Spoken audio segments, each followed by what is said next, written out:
The day after the fourth debate has candidates scrambling to early voting states to make their case about how they won or how they performed well on the stage.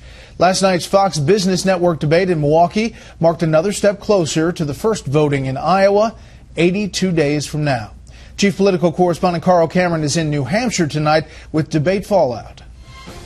The debate ended at 11:17 p.m. Eastern Time, and at 8:30 this morning, Donald Trump was in New Hampshire, beaming about his performance. We started off with 17, and one by one, they're disappearing. Disappearing. It's a beautiful thing to watch as they go out. Ben Carson, who spearheaded debate reforms, was pleased. I thought it was excellent. It was not about the moderators. It was actually about the candidates. And I hope it will set a new standard. At once skewering the media and Hillary Clinton, some said Carson had the best line of the night. I have no problem with being vetted. What I do have a problem with is being lied about and then putting that out there as truth.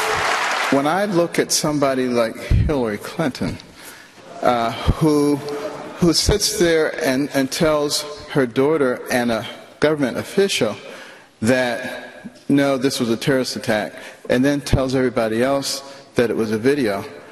Where I came from, they call that a lie. On immigration, Ted Cruz joined Trump against amnesty, while Jeb Bush and John Kasich argued mass deportation won't work. We are a country of laws.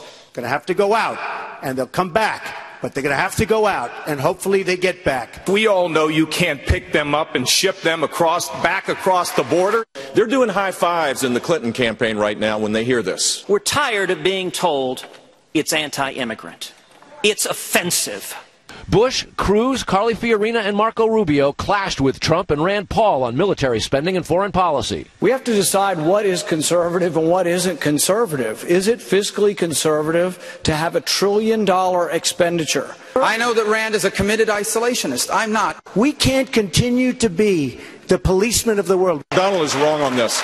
We're not going to be the world's policeman, but we sure as heck better be the world's leader. Bush today announced the endorsement of former Senate Majority Leader and 1996 Republican presidential nominee Bob Dole. Fiorina, who's been dropping in the polls, got some audience support, courtesy of Mr. Trump. He quit talking when it was time to quit talking. Can I finish with my time? Why does she keep interrupting everybody? Yeah. Boy. Terrible. Yeah, I'd like to finish my response, basically. On the domestic economy, Kasich also got a strong reaction for saying he would bail out banks to help certain depositors. As an executive, I would figure out how to separate those people who could afford it versus those people who are the hardworking folks who put their money in those institutions. Let me say another thing. Rubio had one of the more memorable lines of the night on job training. For the life of me, I don't know why we have stigmatized vocational education. Welders make more money than philosophers. But it also produces more jobs. And live now in Kingston, New Hampshire, we're on this Veterans Day. Ted Cruz is trying to bring his momentum from last night's debate to the Granite State. And he's here at a VFW, which is obviously packed. The fire marshal might be taking a look at this pretty soon.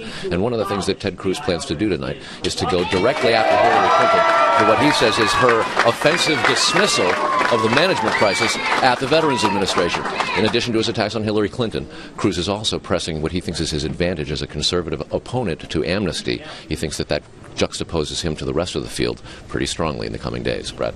Carl Cameron with the golf whisper in the crowd there in New Hampshire. Carl, thank you.